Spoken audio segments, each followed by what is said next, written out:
Hi, today I'm for the Lenovo Tab P11 second generation, and I'll show you how to hide developer options on this device.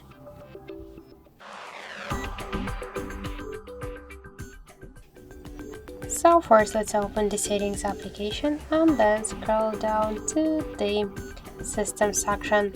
If developer mode is activated, you will see here developer options section. So just tap on this section, and to hide developer options, now we should click once on the switcher. So now we should restart the device to change the settings, so click here to restart button and just wait a couple of seconds while your device will restarting.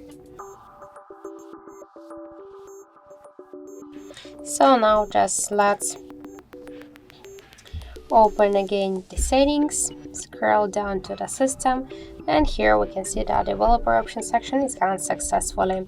So that's it. Thank you for watching, and if you find this video helpful, don't forget to leave a like, comment, and to subscribe our channel.